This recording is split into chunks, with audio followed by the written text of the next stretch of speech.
In this month's episode, we separate the wheat from the chaff in Farming Simulator 2025. I went back again to ancient Rome and I devised a park. I tackle new cases in Nobody Wants to Die and familiar faces in Gears of War Reloaded, plus fun times in Malta, work times in Preston, World Cups, cinema stops and Shuttlecocks, all on this month's Aches and Games. Hi folks, and welcome to August's Aches and Games, a monthly check-in between two slightly older British friends talking life, gaming and whatever else comes to mind. We'd love for you to join us for the full show, or feel free to use the timestamps in the description to hop around to the bits you're interested in, and please keep getting in touch via our Facebook page or our socials or by emailing achesandgamespod@gmail.com. I'm Giles Nicholson, Giles Went West online. Joining me, as always, is my good friend James Hopes. How are you doing, James? Good evening, Giles. Very well, thank you very much indeed. Still warm though, isn't it? We thought it got a little bit cooler for a while, but then it suddenly got really hot again, so we're gradually marinating our own juices as always as we're doing this podcast, so hopefully everyone appreciates the suffering we're going through to get this delivered on time and in an entertaining fashion. Well, it's been good. We'll do our best, won't we, in terms of entertaining fashion. Sorry to interrupt. No, I was just going to say, it's just been a summer holiday, so that's added to the stuff to do and the drama and the coordination and everything else involved in having a child that's at secondary school. So he broke up about a couple of weeks ago now, a week and a half, and we've already had a week-long scout camp, we've already had a holiday, we've already had loads of stuff going on, so we should talk about it all shortly, but first off, it's nice to be here. Welcome everyone. Hope you all enjoy the show, and as we always say, please do let us know what you think and keep in touch and all that kind of jazz as well, because it's always good fun looking on TikTok and everywhere else, and people coming up to me at work saying, "Oh, I saw your little snippet on TikTok unexpectedly," and then we have a little chat about it. It's quite nice just to get a bit of engagement and stuff. Excellent. You've not had anyone trolling you in real life then coming up to you going, "Yes." No, everyone's been very pleasant, really. Good. People can't understand why it's appearing on their feed, but obviously it's because we have connections through other social media platforms and phone numbers and stuff, and I just appear talking about games, and they're like, "Oh, it's interesting. Don't like games, but I recognise the face and the voice, so happy days." Oh, that and the copious amounts of money that we spend on promotion, i.e. zero. Copious amounts, yeah. Yeah. Excellent. Well, it sounds like a busy month, James. Do you want to take us through it? What have you been up to? Yeah, well, I mentioned already, we went to Malta. So, concurrently, Joshua went to scout camp in Windsor Great Park for a week, called Wings 2026, because it's the year 2026, obviously. And he camped for 7 nights in Windsor Great Park in the tent, as most people do when they camp. I think there's like 7 boys in his tent, so it's quite a sardine-filled tent experience. But it's like being at a festival, according to what he was saying. Like being at Reading Festival, for example, where we used to go when we were little. And apart from the tent part, that was the main stage of entertainment on every evening. There was lots of food stalls and other stuff. Had an opening party and a closing party. There was like a little dance tent. Joshua said it was a rave tent, so he spent some time with some DJs in a rave tent, dancing away, bless him. And he only showered once during the whole 7-day experience, so very similar to my festival experience from when I was in my late teens and early 20s as well.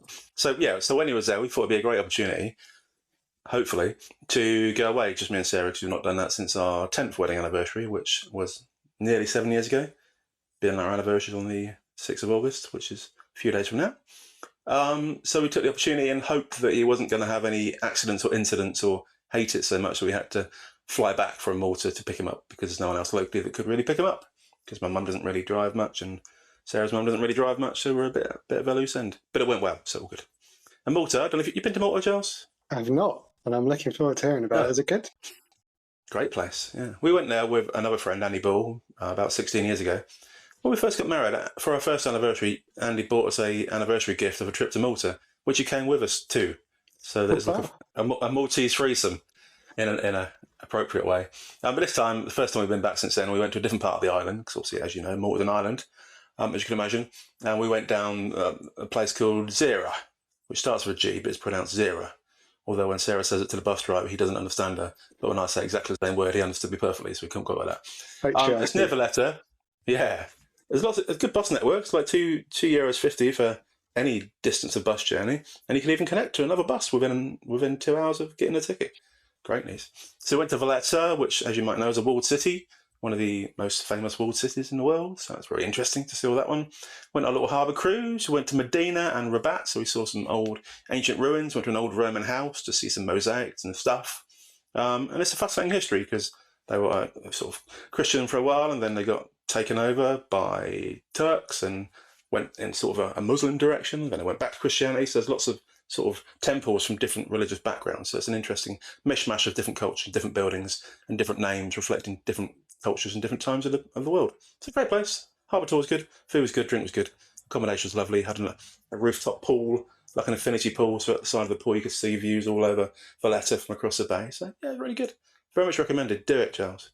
Yeah, sounds good. I think most of the rest of our friends have been. I got a feeling. I remember someone going last year or the year before, maybe Madeline and Scotty. But yeah, no, it sounds really good. We're off to Mallorca for the first time in our lives quite soon. So looking forward to that. But yeah, it's kind of a nice part of the world in the current times. Is finding an area that's sort of safe enough distance from a war zone and not otherwise ravaged by fire or something is quite a challenge, isn't it? Yeah, a little island's quite handy because it's surrounded by water, so you can put fires out quite quickly, which is nice. Yeah, no major issues of any description. We noticed everyone seemed quite friendly and happy and cheerful, and everyone spoke English, which is great. They drive on the same side of the road as we do, which is great because it feels familiar. So when you're crossing the road, you can actually look in the right direction and not be surprised if some muppet comes flying up from another turning. But yeah, really good. But also, we love Mallorca, so if you're going to Mallorca, that's great. We've been there twice in the last 4 years, and that's one of our favourite holiday spots. So another lovely place. Good luck. Enjoy. Thank you. Yeah, I should get some tips maybe after we record. Yeah, sounds really good. And by the power of time travel, by the time this episode drops, it will be the 7th, I believe. So happy anniversary. Either between now and now. I hope you have /had a really nice day. And I did note that Andy bought you a holiday for an anniversary gift, and I don't think I've. Well, there's still time, isn't there? There's still time. Sounds like the scout camp was quite different to my memories of my scout camps back in the day as well. So I love the sound of that. That sounds good. I can't compete. I had a fortnight in Preston, which is a bit different. No offence to the Preston listeners. Among, I'm sure, in your thousands listening, but it wasn't a holiday. It was a work trip. It was a bit strange. We had we were tendering for a big system, and because we're sort of government adjacent, they decided that the same people had to hear all the different tender providers. And for some reason, we decided we needed 2 days for each provider, so that was 2 weeks. So I was holed up in a hotel in Preston for 2 weeks. It was fine.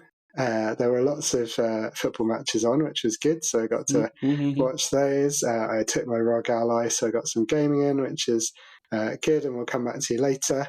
And it was quite pleasant. It was quite interesting to do something completely different for a couple of weeks at work, get your brain ticking, asking lots of questions, and not trying to catch them out, but trying to sort of find any gaps in my presentations, which was very enjoyable and nice and social, if you like that sort of thing, although I limited myself to like 2 evenings over the 2 weeks. I thought that was... 2 weeks a long time. Yeah, that was plenty. I do, it's a nice team though, I miss them a little bit.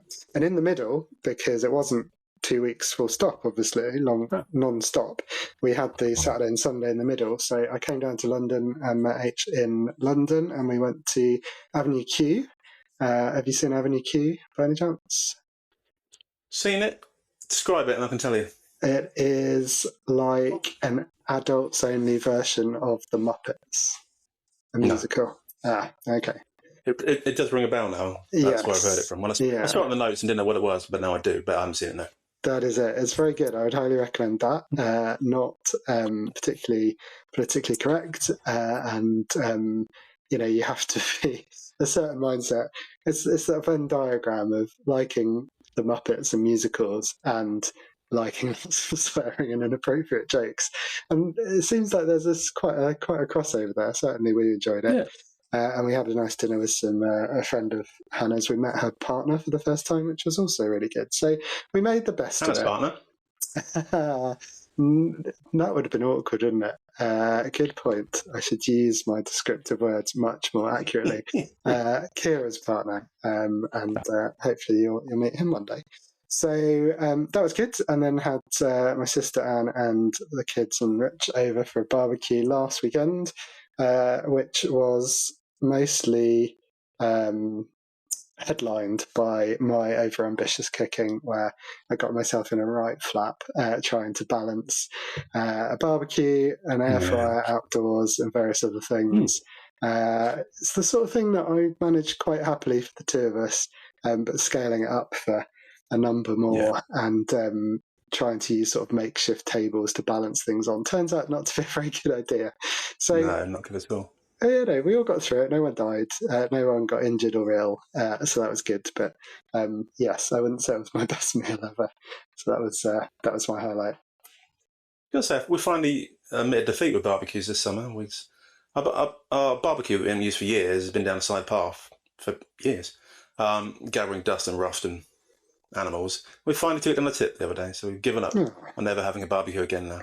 If we do have one, we'll just get a little one to set fire to the strawy grass in the future. So give it up on barbecues, never have one again. We like going to barbecues, but not the summer. We're more famous for our Christmas parties, as you know, because you normally come to them. Although this year we were famous for our Valentine's party because we couldn't do the Christmas party because my mum was ill, so we did a Valentine's one, didn't we? Which was very nice. As listeners will know, yes. Listen back to our February episode, I would imagine. Makes sense. Maybe our March episode, because we can't look backwards. Yeah, it's tricky. Anyway. Anything else? I was going to say, Giles, do you ever take an entire console with you? Because I probably wouldn't attempt to take an entire console with me to use on the TV. I wouldn't. I would have done maybe if I was driving. That might have been sensible, but I was on the train. But that said, with the Ally, I did take the adapter and an HDMI cable, so I did plug it into the TV. So apart from being a little underpowered, it was the same sort of experience. And gotta say, even in a Premier Inn in Preston, they've got a little. They've obviously decided that they don't want people knackering their HDMI cables in the TV. So they've got a little HDMI socket built into the wall that you can plug into. So it was perfectly convenient. And yes, good times were had. On the subject of socketry, in Malta, which I've never seen before, they had a universal, all the plug sockets were universal. Ooh, that's handy. Yeah. So you could put in a UK plug, you put in a European plug, or you could put in a US plug, all in the same holes. Gosh, why doesn't everyone do this? I don't know. It blew me away.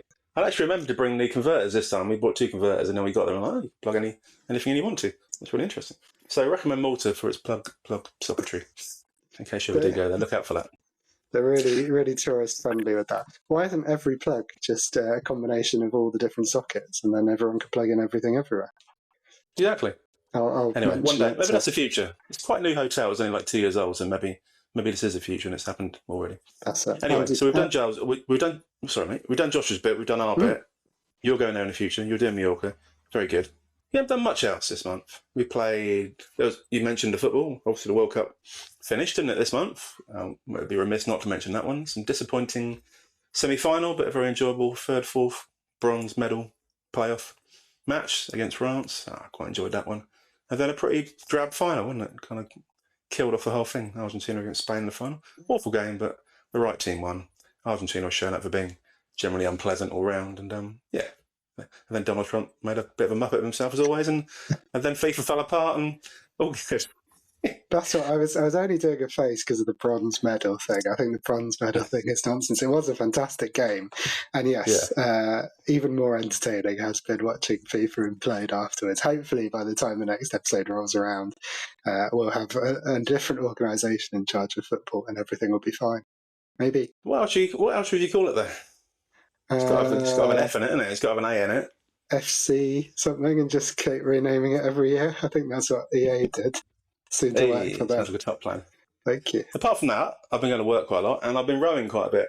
I mentioned before I got a rowing machine, didn't I, with some work reward and recognition vouchers for being awesome.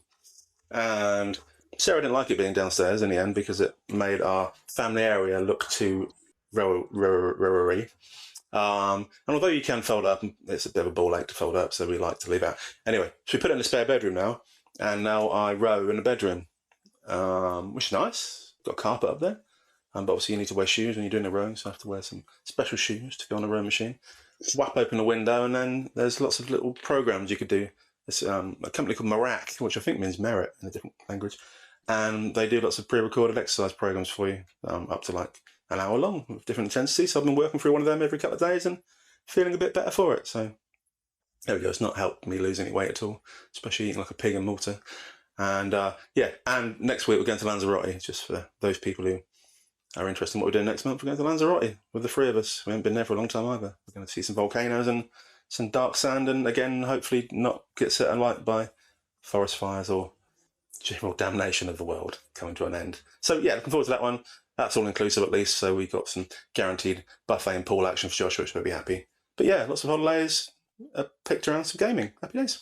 Fantastic. That's what it's all about, isn't it? Yes, holidays, family time and gaming.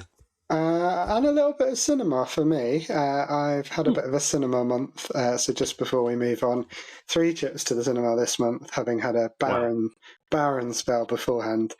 So Disclosure Day from Steven Spielberg, The Odyssey from Christopher Nolan, obviously, and Homer, I guess, and Spider-Man Brand New Day from Marvel. Can't remember the director. So yeah, have you seen any of these 3? I assume you've read The Odyssey, being a classic, a man of... Love The Odyssey. Desperate to see The Odyssey and all its 3-hour glory. Wanted to take Joshua because he's really into that kind of stuff, but it turns out it's a 15, obviously. So we can't take him along.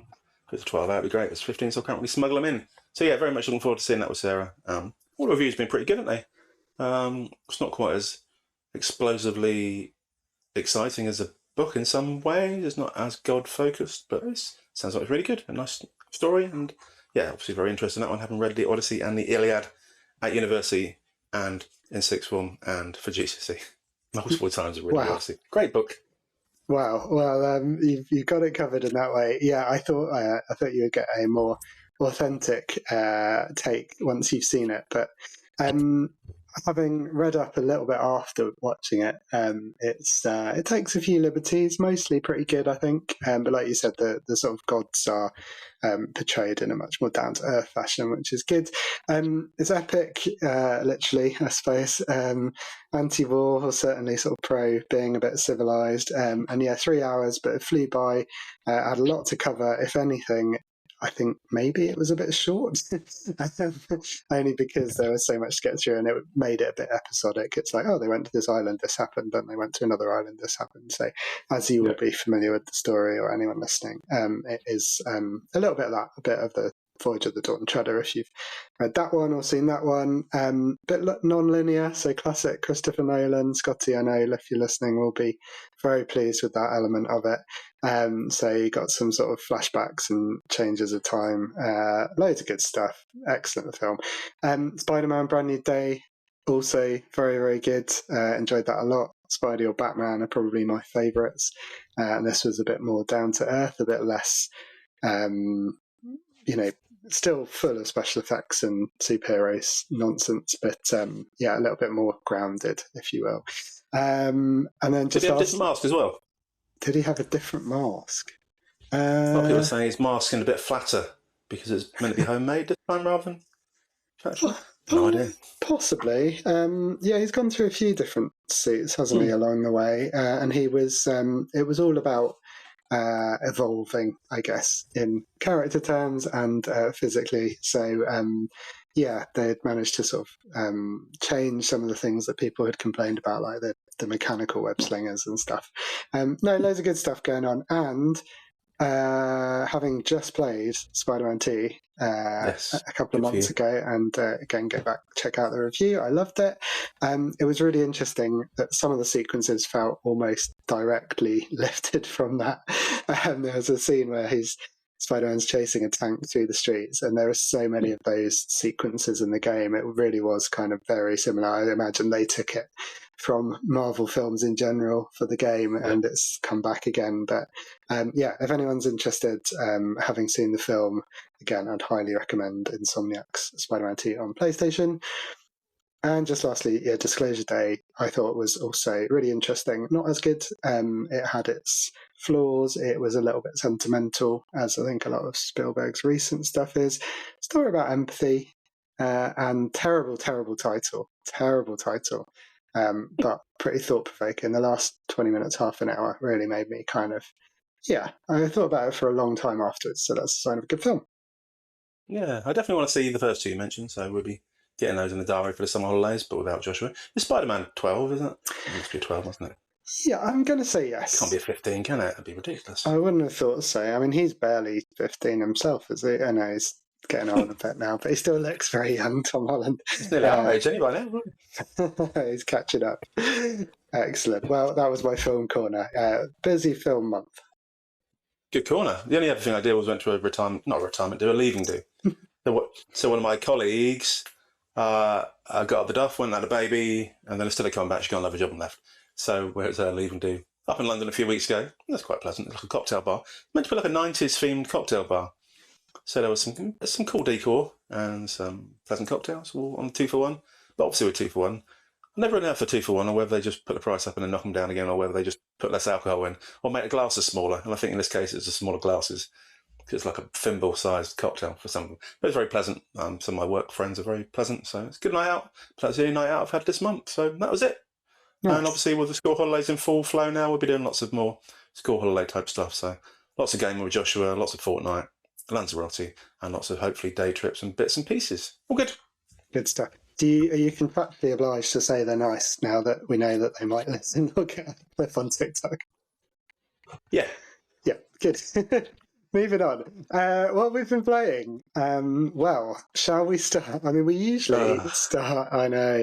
We usually start with our Love It or List It game. So, listeners, that is a game that we pick off one of the subscription services. We decide to give it a fair go. Let's call it a few hours, possibly less, to try and sort of get a good sense of the game, and then we get to compare and contrast our thoughts each month. This month's game, this month's game was Farming Simulator 2025, or possibly just 25, but I don't think it's the 25th episode in the series, although it is quite long running, so that's obviously an audience for this. James, I am reading your notes with joy. How did you feel about this game? Just want to start with saying, for copyright purposes, it's Love It or List It. It's Love It or Leave It, not Love It or List It. Blimey. Kirsten fell ringing afterwards. Yeah. You did it again. And then I did it again when I corrected you by saying exactly the same thing. That's the age we've reached. Lovely. We're still pedants, but we still can't accurately correct the other person now. We just say exactly the same thing and look like idiots. Wonderful. Good. So the start of my review was absolute gash. Was my opening line, and the rest of it is pretty much that. It's one of the games I enjoyed the least out of all the games I've ever played, weirdly. I love simulation games, as you would have heard on previous podcasts. If you haven't listened to previous podcasts, go back and listen to previous podcasts. They're really good. So I'm always into all kinds of simulation games. I've done some awful games. I've done Water Park Simulator, which is great. I've done Ski Resort Simulator. I've done some really terrible simulation games. But this one is right up there. And it annoyed me even more because it's meant to be awesome, according to the reviews, and it's got a really dedicated fan base. And I thought, wow, this is going to be really good. But I played it, and it's an absolute arse. So the premise is you take over your uncle or granddad or some distant relative's farm, which is obviously on its knees because the person's so old they can't do it anymore. And then this old person gives you a tutorial. The tutorial annoyed me because of the voice. The voice acting was terrible. The graphics for the man was terrible. He just jumps around randomly and tells you to go over here, and then says, "Oh, go over here," and then he's magically over there like some kind of demon. His voice is horrifically annoying. He's got sort of an American accent of some description, and he keeps saying the word "kiddo," and for some reason that really bugged me. I'm 47. I haven't been called kiddo forever, probably in my entire life. But he said kiddo at pretty much the end of every sentence, and it's grated so much that when he noticed it the first time, it's like ripping your ear holes out. It's like, stop saying kiddo, you strange old perverted man. And then you do the tutorial, which is really slow paced. You get in it tells you to connect a thingy to a tractor and ride over there and stand on a spot and then ride up and down the field, and then you get out the tractor and then you get in another vehicle and attach something to that one, and you go and put the grain in a grain truck, and then you get out of that vehicle and then press a button and some AI person does the rest of the field for some reason, no idea why. And then you have to take the grain on your tractor, a stupidly slow tractor, a stupidly long distance, like halfway across the world, to this stupid grain store for no apparent reason to sell your grain. It takes like four real-time days to get there, and I never made it back. I got halfway back and then got completely lost, and I was like, I really can't do this anymore. It was that kind of abject misery that inspired me. I just couldn't go on. I thought, tomorrow I'll be in a better mood. I went back to it, and the bloke said kiddo again, and I was like, I can't do it.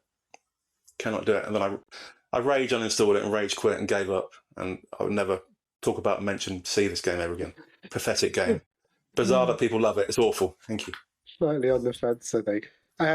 Yeah, I mean, it was your granddad, wasn't it? Granddad Walter is the man who calls you kiddo, and for some mysterious reason, your dad has decided not to take over the farm. It may or may not be because Walter keeps calling him kiddo, and he couldn't take it anymore.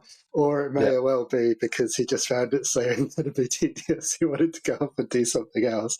But yeah, I mean, I echo most of that. What annoyed me is that, you know, I am not a simulation player, although I've played a bit of train sim when I was doing some games testing, and I like walking sims, different, but I don't mind a slow pace.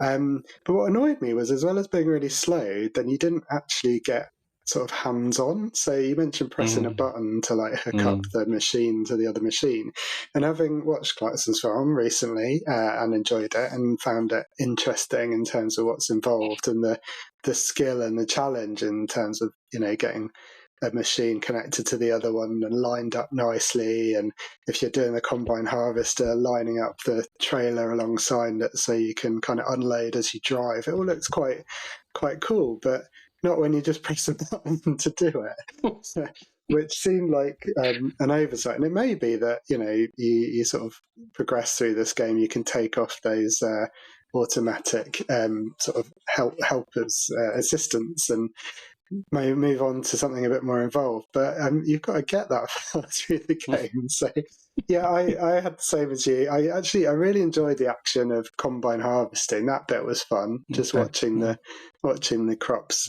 sort of waft into your machine, and then you can sort of feed that over into the trailer. I enjoyed that bit. It was quite therapeutic in that sense. I can see why people might get into it in a weird way. But it is the sort of game that clearly, if you're going to get into it, you're going to get into it on like 40 hours in of a 100-hour playthrough rather than a couple of hours. And life's a bit short, isn't it? You know, you don't have much time to do our hobbies that we enjoy. There were many other things calling me. As soon as I got introduced to, this is Ben, he can help you with crops. This is Katie, she can help you with animals. This is Noah, he's a lumberjack. They're all opposite ends of the, like you said, very big, quite cleverly realised sort of town that you're based in. And then they all give you a dizzying list of things that you need to think about. I spoke to Katie about animals, and she started saying, well, remember that they need to live here and they're going to create this waste and they're going to do this. And I just thought, this is just too much. I felt really overwhelmed, and I felt like I could really go and do something better with my life. So I did. Yeah, not a great choice. The other thing that bugged me, Giles, is I you know from the past, I hate open world games. I do. Yeah. I didn't think this was going to be open world because it's a farming simulator, and I thought there must be some kind of campaign involved. So when the Muppet Granddad stopped talking arse, and he just left me in the middle of a field to work out what to do, I thought, oh, okay. When does the campaign kick in? What button have you got to press to get your next goal or achievement or aim? I was like, nothing. I was like, okay. So I wanted to Google, went on some forums, and went like, how'd you get into a campaign? I said, well, there's no campaign. It's just open world. I was like, Jesus, wept, really? that was literally the end of me. The fact it was open world, involved farming, and had an annoying American man saying kiddo repeatedly. Too much. Yeah. Mind blowing. So I'm going to predict maybe 8.5, 9. Yeah, out of 100, yeah. Yeah, I would have gone for about a 3-ish because it was below average for me. And yeah, I'm a generous guy. Some people really like it, which is great. So if you really like tedious, open world, horrifically acted, horrifically graphic farming simulators involving 400 different companies and types of machinery, but you never get to see any of it because you try one, you're so bored, you just give up and throw it in a bin. If you enjoy that, great. Really good game, but for me, not so much. I'd have rather worked on a farm in the middle of winter in the freezing cold, digging through layers of snow with my bare hands, than play this game ever again. Stick that on the poster. Excellent. Yeah, it's hard to grade something after so little time, but I would have gone 4, so very similar. It was competently put together. like you said, some people like it. Good for them. And if you're listening, I'd really love to hear from you why you like it. And I promise not to argue with you about it. I just want to hear, because this is someone's jam. It's just not ours. Okay. No. Shall we? Hopefully, you had a better experience this month, James, when it came to gaming. Anything that refreshed your palate, cleansed your palate after that horrible taste? So many other good things, fortunately. So you remember in the past, I've talked about we've kind of talked about it just a minute ago, some ancient Roman stuff and my love of ancient history and that kind of stuff. I did it for GCSE and A-level, and then I did it for my first degree, which is very pleasant. Only 6 hours a week of lectures as well, completely Nice. inconsequentially. So I played a few games, which we talked about before. I played a game called Nova Roma, which was a new sort of Roman building, city builder simulation thingy, which is very focused on water, weirdly. So you had to get viaducts in the right place. You had to build the different bits at the right height and the right angle to get the water to flow into your city. So interesting. But I went off that one to play a game called Pompeii, The Legacy, which I talked about last month. That's a really good game. I completed that one in about 20 odd hours and did as much as I wanted to on that one. Again, very good, fairly basic, nice setup. Enjoyed that one. And then this month I noticed a game called Citadelum, which is another Roman city builder game. So that's my third Roman city builder games in 2 months. Nice. All a very similar concept, whereby you set up a place from scratch and you do some things in a Roman flair, and there's gods involved and there's a bit of warfare involved as well, which is very fun. So this one, the campaign's very good. So you do a little challenge, unlike Farmer Simulator, which had no campaign at all. Not sure if I mentioned that earlier. This one, lots of campaigns. So you move between different locations in the story of certain people in the Roman Empire. So you do a little quest which fits in with some history. You complete the quest and then you move on to the next quest, which is like a couple of years later in a different location. You start from scratch again and do this thing to contribute to whatever it is you're contributing to, which is good.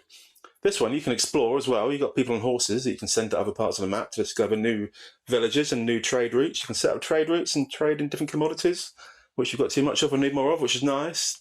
You can set up an army as well. There's like barracks and there's things where you can make people who shoot arrows and people who ride horses and all that kind of jazz. And then you can send them off to defend or attack other cities or defend yourself from attacks from other armies. So that's a really nice little element to it as well. It's quite Caesar-ish in the old days. I don't know if you played a game called Caesar in the 90s, which I did from Sierra Games back on my Spectrum/Amiga games. Really good. So the building element's quite basic. You place down the buildings and they expand if you meet certain criteria. So if they're close enough to a school or close enough to the theatre or close enough to water, then you build up a certain number of points. When they hit a certain points threshold, they expand into the next level up. And then you can make more tax money from certain people, or you get more workers from the other class of people. So again, really interesting. Love the campaigns. Graphically good, not amazing. Again, you've got some god elements in it, so you've got to please the gods by building temples and doing festivals. And if you get them up to the top of their liking you scale, they come and do some nice things for you. But if you neglect them, they get to the bottom of their liking you scale, then they come and blow up your crops or set fire to some of your buildings and stuff. So again, really fun. Nice blend of gods, warfare, expansion, and city building with a great campaign. And I really enjoyed it. So I'm only about 10 hours in, but I've really enjoyed all 10 hours. I've completed about 4 of the tasks. I'm moving on to the next one now. But I recommend that one if you're trying to choose between 3 different Roman city building games, which I'm sure most of you are. Then I would go for Citadelum because it's really good. Oh, good stuff. Yeah, well, when we picked Farming Simulator, I was thinking of my sort of history with things like SimCity and stuff like that. I used to like that sort of thing, so maybe I'll give that a go. And I think Caesar, I can't remember the name of the product, but we both had a year of it, didn't we? Which was like a selection of older games on the Xbox. What's it called? I'll think of it probably well after the record. Yes, Antstream. Well done, Antstream Arcade. Yes. I'm pretty sure Caesar and Caesar 2 are on that. So if you're feeling nostalgic and wanted to go back and have a look at those, they're playable on Xbox. Cool. I have 3. I'm going to give it a score, by the way. I'm going to give it a score, 8 out of 10. Sorry. Yeah, I was scrolling. 8 out of 10. 8 out of 10. So, yeah, great game.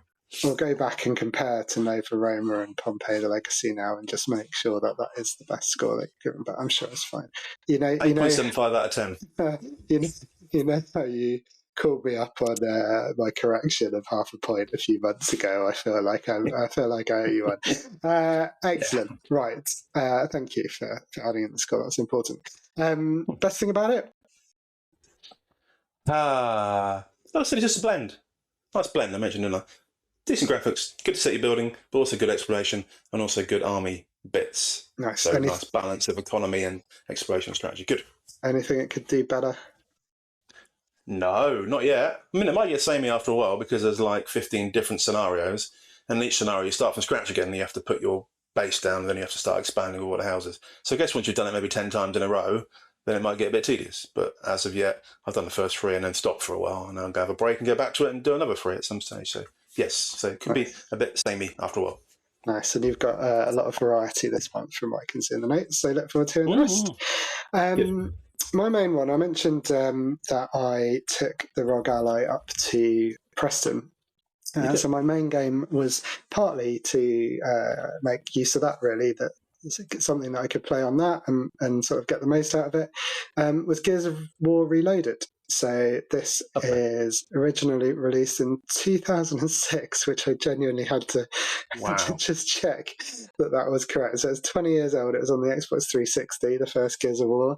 Then there was a thing called the Ultimate Edition, which was a remaster, so not complete remake, just sort of made a bit more pretty in 2015 on the Xbox One, but also added in an expanded final act because it's a game in 5 acts. That was previously on PC and rolled into the Ultimate Edition 10 years ago, nearly, a bit over. And now Reloaded was released last year, which is basically the same as Ultimate Edition, but it was available on PlayStation and had crossplay and all that sort of stuff. Slightly better frame rates and whatnot. So this was Reloaded. So this was the most recent version, but it was clearly still an original 2006 game. It had lick of paint, but not a huge amount else to get there. So I thought this would run really well on the Rogue Ally, which it did indeed. So that was good. And I got to play nearly all of it on the Ally, although I then played the very ending, the last bit of the last act when I got home on the big screen. And glad I did, because this is a big, dumb action movie of a game and very, very enjoyable with it too. The idea was to replay it ahead of E-Day, which is the prequel coming out in a couple of months in October. So I wanted to replay the original. I've played all of the sequels. There was a spin-off called Judgment, which I didn't get to, but pretty into this. It is third-person cover shooter. So very much running, shooting, hiding behind cover, sometimes destructible. A little bit of a shooting gallery. The enemies will pop up and shoot at you, and you'll pop up and shoot back at them. So nothing particularly big or clever. Have you ever played a Gears of War game, James? Again, only when I was testing games out, so just to show the console worked, I'll play the first 20 minutes or 30 minutes. So yeah, I played the start of a few, but not in any depth. Well, they're really good fun if you ever get the chance. And once Joshua's a bit older, maybe it might be a really good co-op game because you can play them at least 2-player co-op, possibly 4-player co-op on the same machine. So squad-based, so yeah, you've got 4 people in your squad. I said it's a dumb action movie. It's also a horror movie, so it can be a little bit dark, which I'd forgotten about. As the sequels went on, they became a bit more actiony. But it's just urgent, relentless. It's relatively short, probably about 10 hours again, Nice. maybe a bit less. You're charging through. That comes through in the story. So the story is set over only a couple of days. It is after E-Day, which is Emergence Day, where this threat has kind of appeared from under the surface of the planet. It's Locust, these sort of horde of baddies of various descriptions have kind of come up, and they've been planning something under the surface of the planet for all this time. And it's the kind of aftermath of that. So you're fighting your way through this destroyed city, and obviously with E-Day being the prequel coming up, that's going to show you how everything got destroyed, so that's quite interesting. Also comes through in the gameplay in terms of the urgency, so you've got a thing called Roadie Run, which is like a close-up camera on you as you sprint forward, a sort of action cam, if you imagine like a war movie with the cameraman sort of following someone running through. It's very much that. vaulting over sort of smaller barriers, sliding into cover, really kind of nice and crunchy feel to it. Great weapons. There's a Lancer, which is a machine gun, but with a chainsaw on the front, because why not? Nice. There's a really crunchy shotgun, there's mounted machine guns, and there's this thing called the Hammer of Dawn, where you basically call in this satellite laser strike. So it's not a subtle game by any means. You got all these different types of enemies, massive set pieces, you got huge battles going on, sort of sieges. You might be sort of stuck in at one point in a fuel petrol station, and you're being attacked from all directions and trying to sort of fend everyone off. So it's that sort of game, weighty, crunchy, splatty, good bloody fun. Feels surprisingly fresh for an old game. I hadn't played the game for a long time myself, back to probably late 2000. Well, probably 2008, 2009. So I couldn't really remember anything outside of the general themes. The extra bits blended in quite nicely in that final act. And yeah, perfect taster for E-Day. Really enjoyed it. It was a 9 from me. Bit dated. Nice.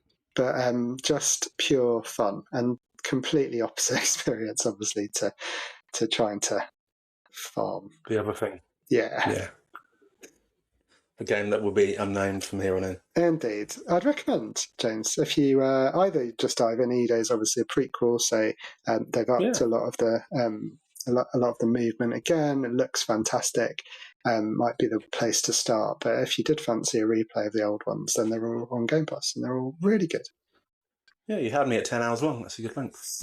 Indeed. My dream length is 10 hours these days.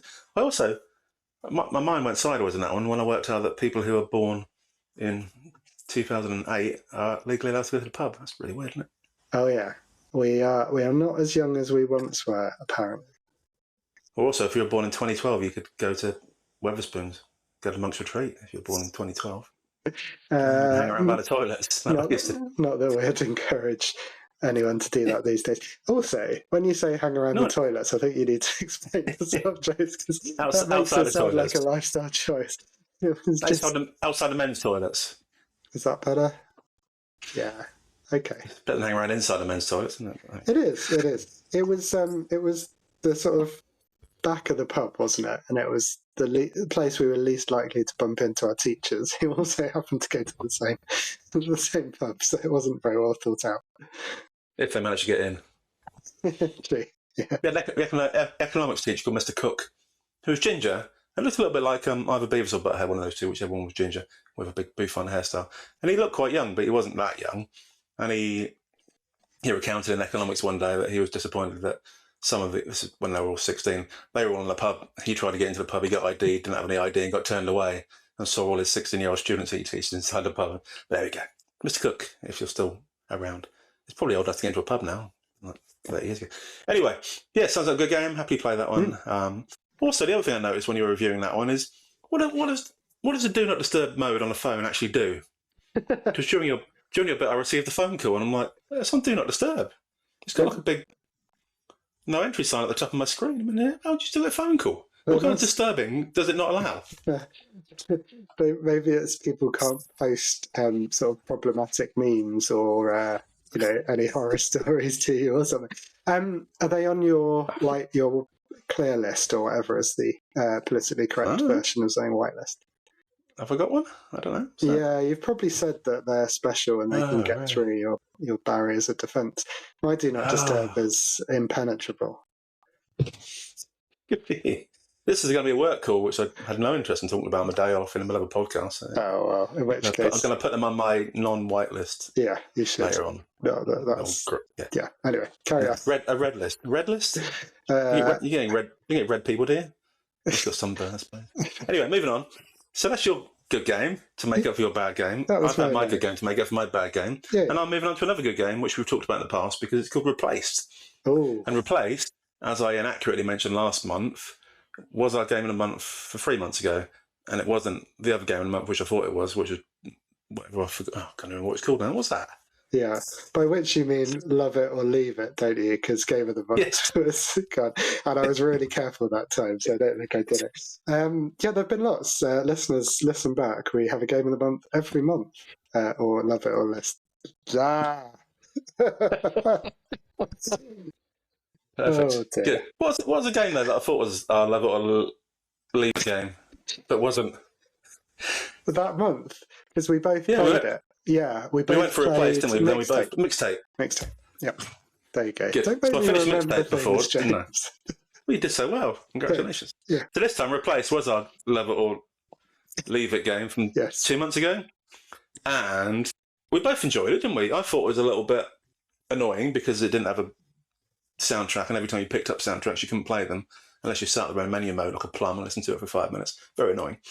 But it's very interesting type graphics, wasn't it? It's quite gritty. I loved it. And retro-y, sort of 90s, and not amazing graphics, but very much fitting with the theme of a dystopian world, which is being controlled by a person called Reach, or a thing called Reach, or an AI called Reach, with a full stop between each letter of the word Reach. So we both did our 4 hours. Giles finished it sometime afterwards, didn't he? You finished it last month, didn't you? And really enjoyed it. And I'm getting through it, but I still haven't got through it. And I was annoyed because I thought when I finished it last night, I was going to have got through it. I've done 10 hours and I've only completed 6 chapters. And I don't seem to have struggled anywhere or gone for any weird detours, and I've got nowhere near finishing it. Don't get it. How long did you take in yours in total? I thought I took about 10 hours, but I might be wrong. I did drop it down to easy because I was finding some of the battles quite hard. There was one. I can't imagine how I've dragged out so much. No, are you trying to 100% it or something like that? not deliberately.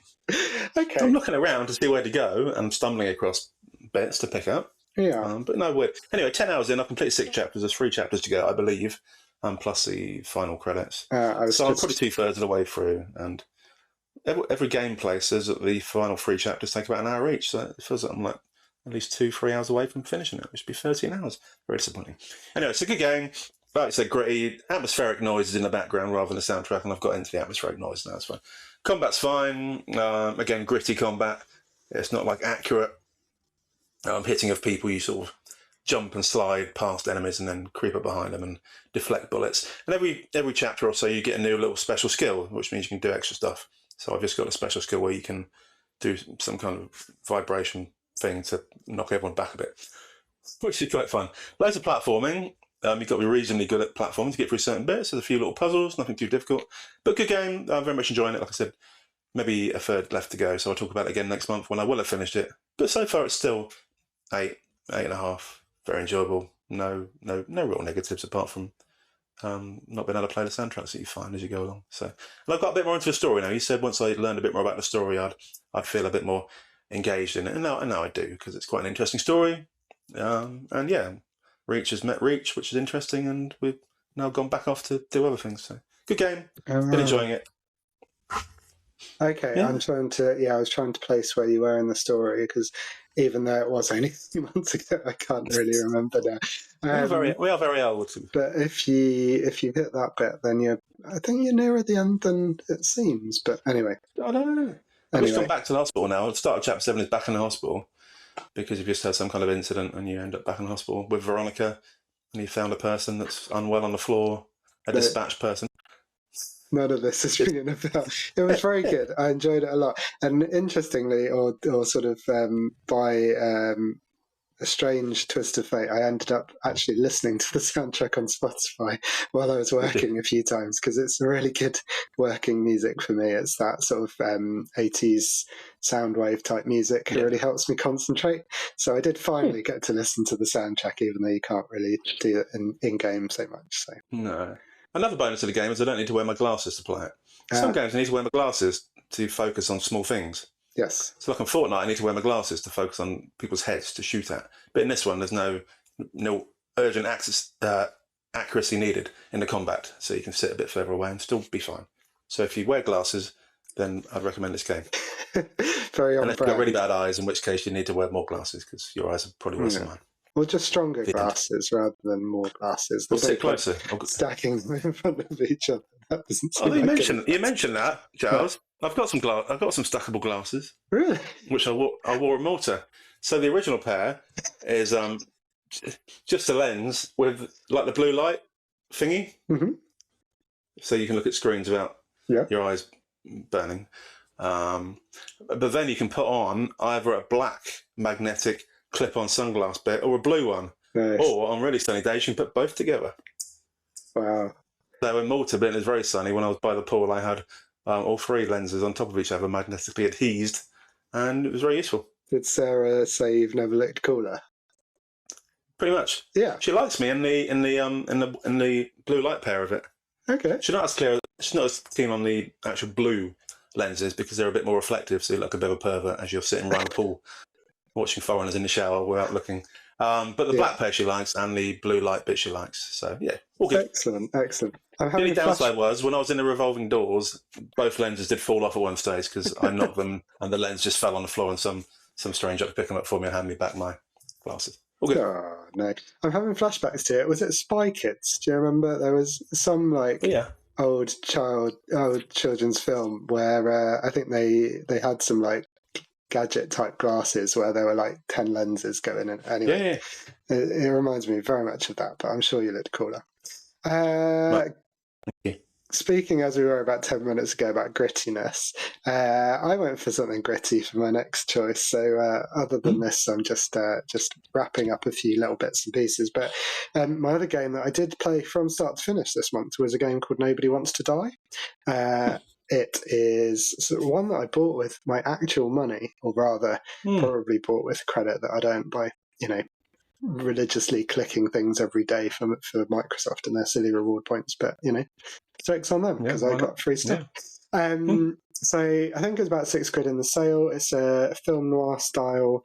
It was a walking simulator. There's no getting away from it. But in the sort of film noir slash cyberpunk style, because it's set in 23rd century, I think, with flying cars, and in a world where once you hit 21, you have to pay a subscription. Body subscription, and that allows you to stay in your own body. If you don't pay each month to the government, they'll come and take your consciousness and steal your body for someone else. But if you do pay your subscription, especially if you're rich, that means that if you get ill or injured, you can just hop into a new one. So all very kind of futuristic, but with a very much set around a film noir detective kind of atmosphere.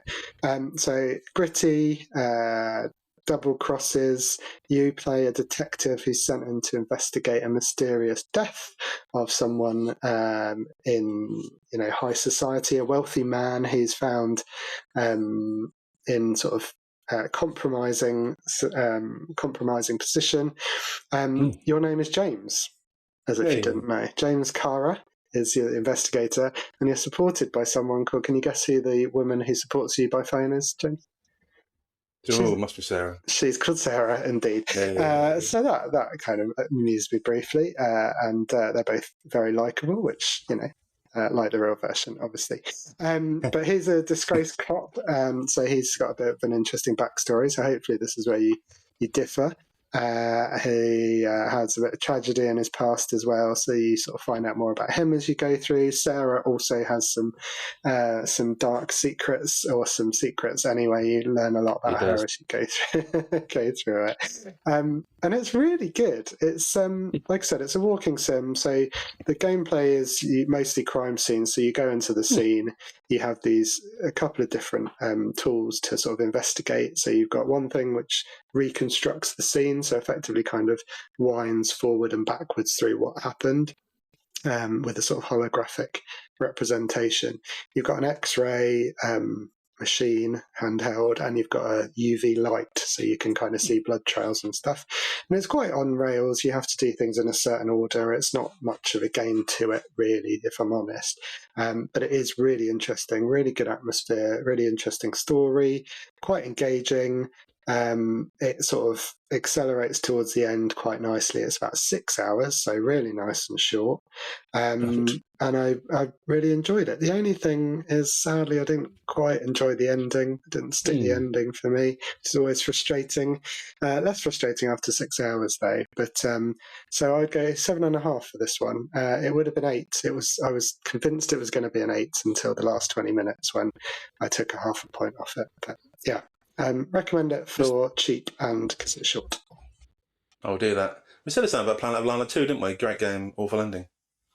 Yeah, I think with films, with games, with most things, with books, the ending can, a bit of a damp squib can kind of leave a poor impression, but it doesn't ruin the whole thing. I enjoyed it as I went along, and the investigation mechanics are actually really quite cool.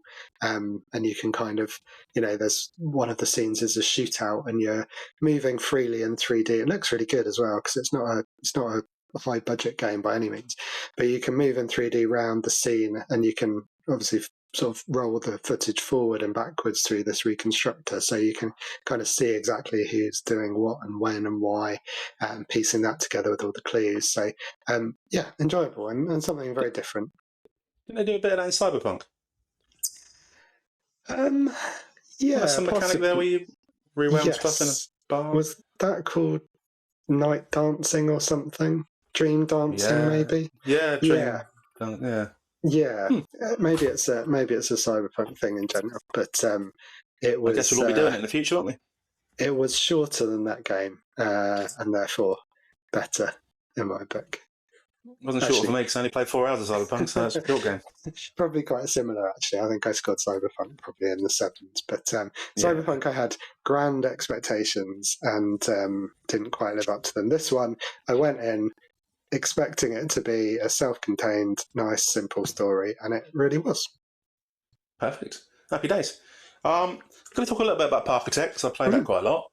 I almost forgot I played it. When I wrote my original notes, it wasn't on there. And then as I printed my notes, I was like, oh, I'll play Parkitect.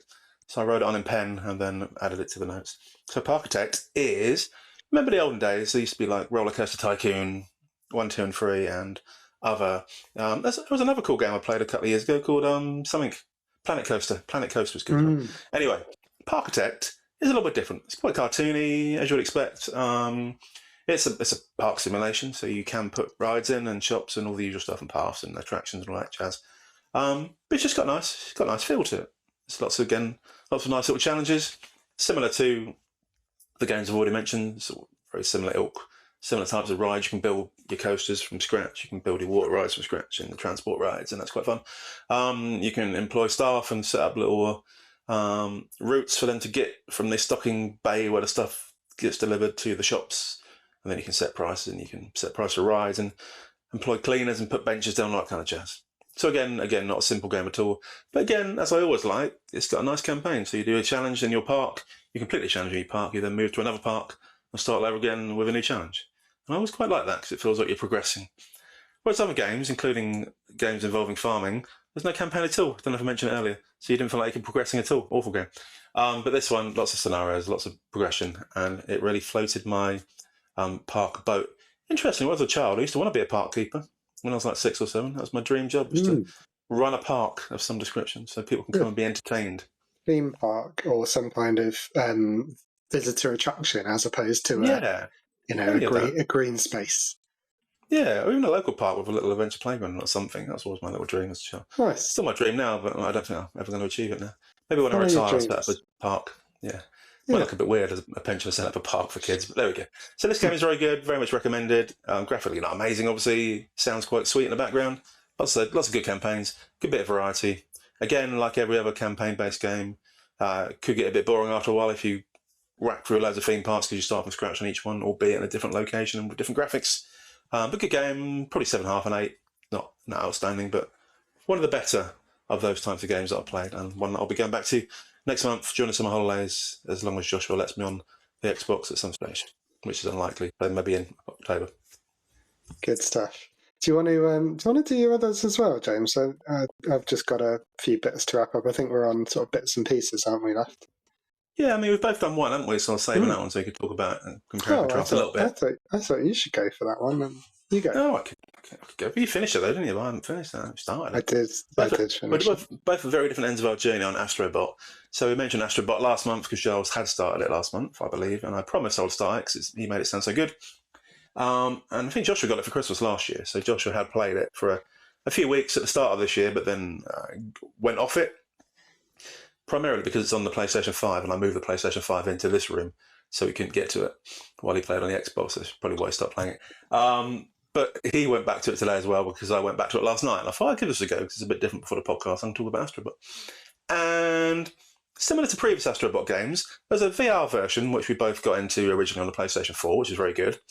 And weirdly, even though this one's not in VR, it feels similar because the right stick rotates the screen, which sort of gives you the impression of being in VR. Because in VR, you move your head and it moves the screen, and now you can achieve the same look, but not with a big bucket on your head. So I liked it still. It's very good. And the aim is very similar. You rescue bots after you've had some kind of alien invasion of your ship at the start.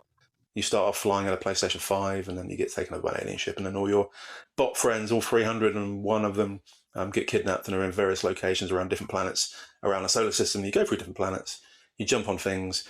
Lots of secret special weapons, as Giles alluded to last month. So you can suck things up, and you can bounce on things. You can do lots of cool stuff that you wouldn't do with your normal powers. So it makes the game feel fresh and vibrant.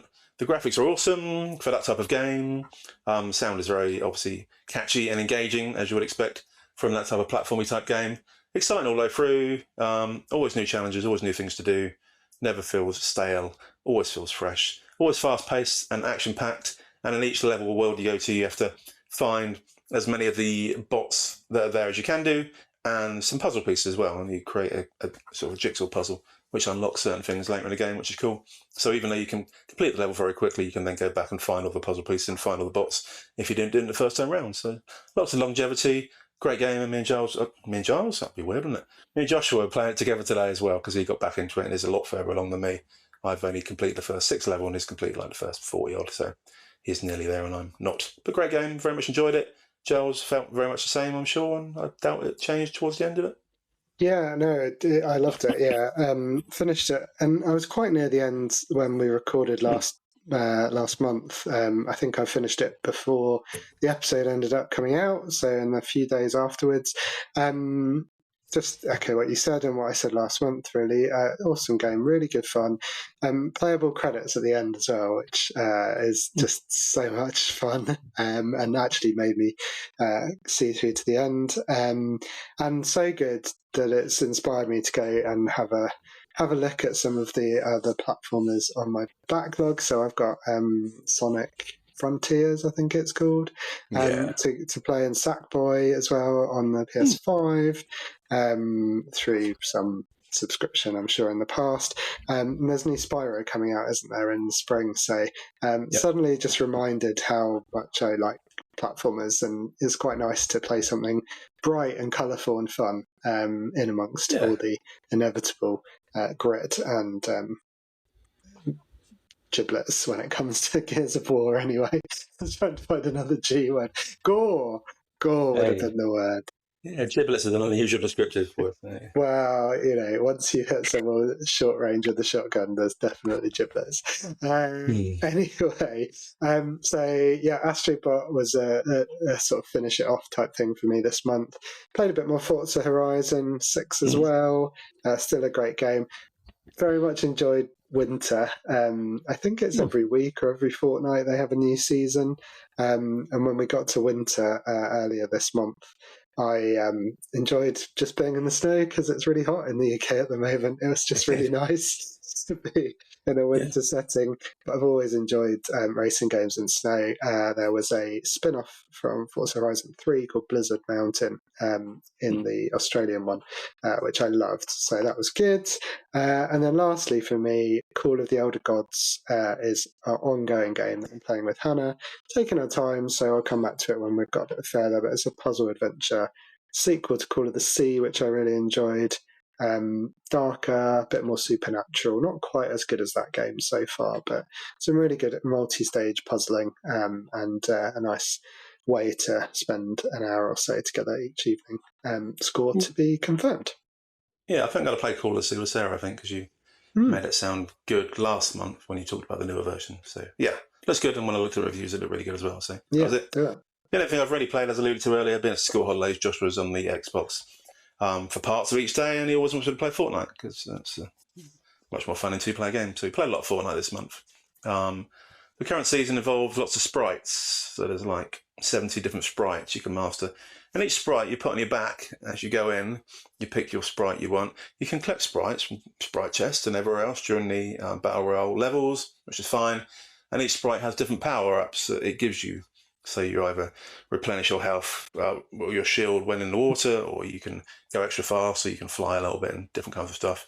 And you're meant to master each sprite. So each sprite has 5 levels. So the more people you kill and the more chests you open, your sprite levels up if it's on your back at the time. And then you can extract your sprite in the game to save it for the next adventure. So Joshua's leveled up about 60 of his sprites, and I've leveled up 2 of mine so far. So not doing quite as well as him. But again, very enjoyable. We always have good fun together on that one. I'm obviously nowhere near as good as he is, which is quite amusing and challenging in equal measures. But it's been good fun. We've been playing that most days, between playing real-life badminton in the garden, going to Sainsbury's, going on holiday, and doing other things. But Fortnite as well, in the middle. And today, Astrobot as well. So all good. Good stuff. For balance, that last section was brought to you by 7-Up, and other lemon lime drinks are available, I'm sure. Forgive me. Right. Anything else this month? I think I took your comments on board last month, James. You're not massively into the industry news, but we had some good news that we wanted to share. Given that last month we thought that there were going to be some studio closures at Xbox, it was still bad news because there were still layoffs, there were still problems. Some studios still have uncertain times ahead of them. But Ninja Theory has found a buyer. What are they called? Undead Labs, makers of State of Decay, have found a buyer. And then Double Fine and Compulsion Games have both been allowed to sort of go off and be independent again. So no one's been closed, which is good. I'm sure times will be tough for those studios. Selfishly, I'm very pleased that Senua's has a chance still of coming out because I thought it looked really good. Any thoughts, James? It means I really need to play the second Senua game now as well, doesn't it? I still haven't played that one, which is very different from the first one, as I know, because you mentioned it before. So yeah, very much looking forward to that one.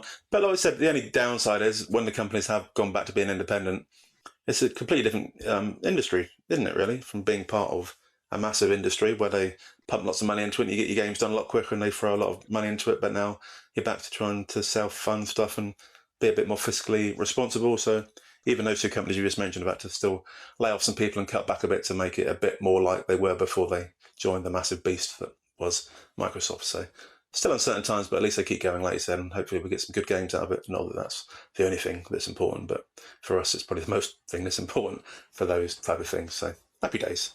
Exactly. And yeah, for us, it's all about the games. So looking forward to this coming month.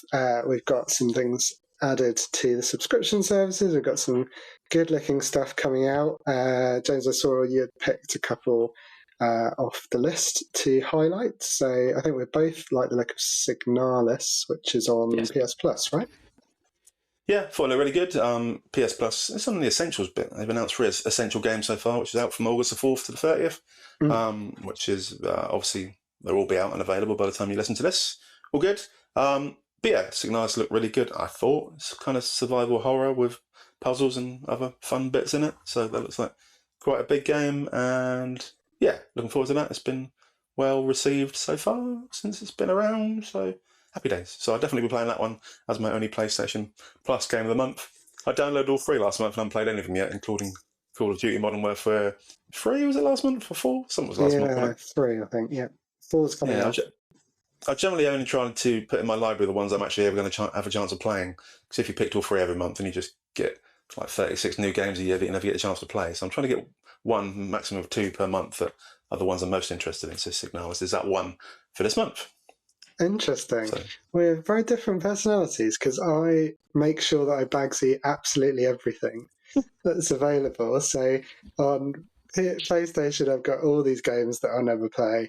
On Xbox, a bit different now, but back in the day, I claimed every single Games with Gold that I could, so they're all clogging up my playlist. And things like Epic Games Store, the free games each month, I always tag them. I don't download them, but make sure I've got the rights to, just in case. What if one day I want to go back and play, I don't know, some random. The only thing that I have finally managed to pull myself away from is Amazon Luna. If you've got an Amazon Prime membership, they give you access to all kinds of mostly cheap tat, and I did used to claim all of those as well. But I've decided that I'm probably not gonna play Horsey Simulator or whatever the latest piece of tat is. There's some good I noticed stuff. on Netflix do some good games, I noticed. Yes, yeah. There's an interesting horror game on Netflix that you use your own mobile phone in some kind of place. So me and Sarah might play that as well on Netflix. So we can go on the couch. And Hannah and I play Boggle on Netflix quite a lot. It's a really good little Boggle game where you play on your phone and it judges you on the screen. It usually judges me on the phone quite harshly on the screen because I struggle with executive function and finding those number of words and under pressure, especially. Anyway, back to the games. Plague Tale. We shared another game coming up. We both had this one on our list. It's end of the month on Game Pass. Yeah, do you know when exactly it is? Because I couldn't find the exact date for it, but I'm sure you know. I've got a funny feeling it's the 27th of August, and I only know it's definitely late August.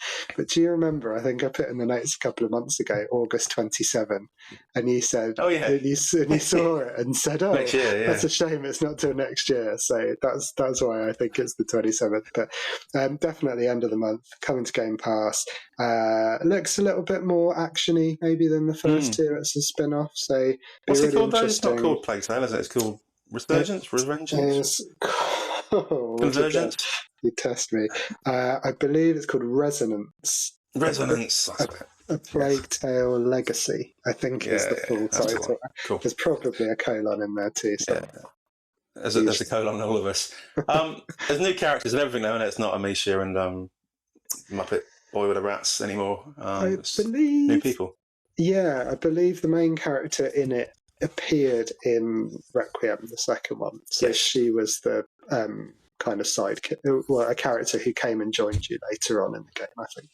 Yeah. Is it the woman on the boat, or is that a different game? It could be her. Yeah, again, memory's not good enough. I haven't got it written down. There's a captain of the boat, wasn't it? It might have been that game. Yeah, I can't remember much about the game, apart from the rats. It's not one of the rats, is it? The rat is the main character in it. It's the third rat on the right in the second attack. Yeah, that's my favourite rat. Good stuff. Any other? You've got a couple else on the list. Let's you've got a few things on your mind. You've got your eye on a few things. Oh my god! Got my mind on a few eyes. Love a good eye. On Game Pass, there's a game called Memories in Orbit, or MIO. Yeah, it's MIO. Memories in Orbit, : and again, that looks good. It's a Metroidvania platformer when you're a robot. So again, all the reviews, all the anticipations and the previews have been very good for that one. So I might play it. Metroidvanias aren't quite as annoying as Souls-likes, are they? Metroidvanias where you go around and discover extra bits, but don't necessarily die every 5 seconds. Yeah, like Prince of Persia. And that one with the rabbit. The recent one. The old one with the rabbit head. Animal Well? Yeah. Yeah. Oh. How did I get that? Yes, that one. But not Hollow Knight, which we both bounced off, didn't we? Neither of us could. Is that more Souls-like, though? Oh, it's a sort of Souls-like Metroidvania. Yeah. Yeah, of course. Yeah. You got to have if you're not having a colon, you need a hyphen. It's still better than Farm Simulator, though. Yes, it will be. It will be.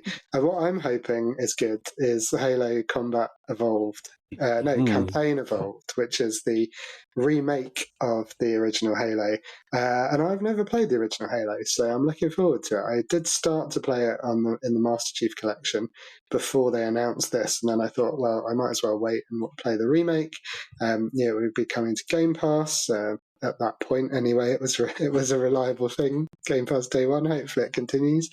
But it's got mostly very good reviews. It's just the campaign, so not the multiplayer. But for you and I, that's probably not a huge concern. That seems to be most people's frustration is that the multiplayer's not in it. But I'm looking forward to playing that. I've been saving that one up until I finished this month's games, and it'll be that and this month's Love It or Leave It game for me. Good. There's one more for me on the Steam. Like an old person, the Steam. Corsair Cove. It's a building game, but involving pirates. Which is one type of building simulation I've never played before involving pirates, so very interesting. So you're on like an island, a pirate island, with boats. And you can do some adventuring on the pirate boats, but it says you can build vertically as well. So you can build stuff on the side of rock faces in little piratey type cove things off the side of cliffs. The smugglers' coves and the like.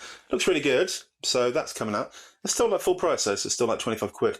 So I might have to ponder that one for a little while. You look confused, Giles. I've got a funny feeling it might be PC Game Pass, so you might be able to play it for free. Oh, really? Oh, it's definitely also on Steam, but I saw a trailer for it the other day, and I'm sure it was on Game Pass. So have a look. That'd really satisfy my pirate-based itches. And your building. And the other, yeah, my building itches. A great combination. It's all your itches. And it doesn't involve farming as well, so no farming. No Hollow Knights, all good. And the last one for me is a game that's it's gone wild on Steam, which is called The Mermaid Mask. It came out mid-July. I hadn't really heard about it before, I don't think, until Giles mentions that he talked about it last month, which he maybe have done. It's like a point-and-click murder mystery on a submarine. Ooh. So the captain's been murdered in a locked room, and you have to find out how it happened. So it's got Monkey Island vibes to it. It's like a proper point-and-click with some humour to it and some fun graphics and some interesting bits. But the amazing thing is on Steam, it's at 99% in the ratings, and it's had nearly 2,000 ratings. So it's not like 2 people have said it's awesome. It's like nearly 2,000 people have said it's amazing. And it's also available on PlayStation and Xbox as well. So it looks really good. Again, unfortunately, it's full price, but on the console, it's only like $15.99, so it's not ridiculously full priced. So that looks really good, and I want to give that a go because that used to be a type of game I loved. And I still need to get back to Monkey Island. I still haven't done it, but I'm probably going to play this one instead now and then moan that I've not got back to Monkey Island yet. Good. That is a lot in life, isn't it? Yeah, it sounds really good. I should look that up. That sounds like my sort of thing as well. Yeah. Any other thing I wanted to highlight, anyone who's vaguely interested in Avatar, that is the James Cameron 6 foot, 8 foot tall blue people version as opposed to the sort of manga version. Avatar is now also on PlayStation Plus Extra. It's already on Game Pass, and it was already on my to-do list because it was from Ubisoft. It was kind of a variation on their kind of Far Cry type formula, but there's a third-person mode which was added to it about a year after. It is apparently really good and action adventure. If you just focus on the story, which I probably will do, then it's a nice tight story through the world of Pandora. And having slogged my way really through the second and third films, but quite enjoyed the world, I think playing it would probably be preferable, and I'm looking forward to doing that. So that's on the list. I think Joshua's got that on Xbox, hasn't he? I think he got that for Christmas, we mentioned before. Ah, there you go. Has he so I played do it? need to play that again. No, I don't think he's even taken a wrapper yet, so no. There you go. Too many games to play, Giles. Too many subscription services. There are. And also now Minecraft Dungeons 2 is on pre-order. That's going to be a day one release on Game Pass in September. So we love the first one. That's a great co-op game between the two of us, so that'd be really good when it comes out. But Josh is desperate for us to pre-order it and pay money for it because then you get some free DLCs with it. And I'm like, well, it's going to be free on Game Pass, so I'd rather pay for the DLC. But there we go.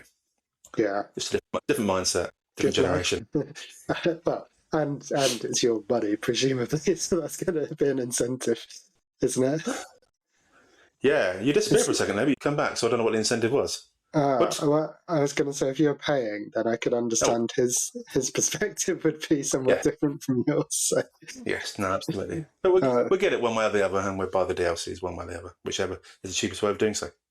Excellent. Well, hopefully the technology holds up for a little bit more, but we are coming to the end of the show. One thing that we haven't discussed, which I've moved in the running order from previous episodes, because we talked about looking backwards and now we're looking forwards. It feels better at this point, but we'll see. This month's Love It or Leave It for August we've chosen something completely different, haven't we? We've changed attack from farming simulators. And I know you were particularly excited for this one because we didn't have any other options and I suggested it. So it's bench attack. Do you have any idea what this game is about, James? Or do you want me to take you through it? I do have an idea because you wrote on the notes. So Oh, you idea. printed the notes. The Yeah, only thing I don't like is the combination of multiple words into one word and a random exclamation mark at the end. So that's put me off already. But apart from that, the premise sounds fun. What's the first word? I get the attack. Bench.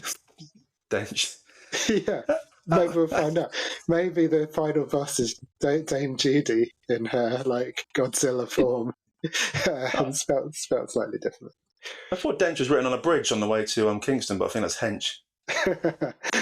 I'd give Peas a chance, or is that? Yeah, still there. That's around the M25, isn't it? Yeah. Good times. Well, anyway, listeners, it is a 2026 platform game. That's right. It only came out in July, so it's day one on Game Pass. They say it's a platform game on Wikipedia anyway, but really you're driving a sort of cartoon train along various rails and doing kickflips and all that good stuff from skateboarding, doing tricks and racing their trains to destinations. You play as Emmy, a food delivery driver delivering ramen via train in a near future Japan devastated by climate change. It's a bright, crazy Japanese game with very good ratings. Looks fun.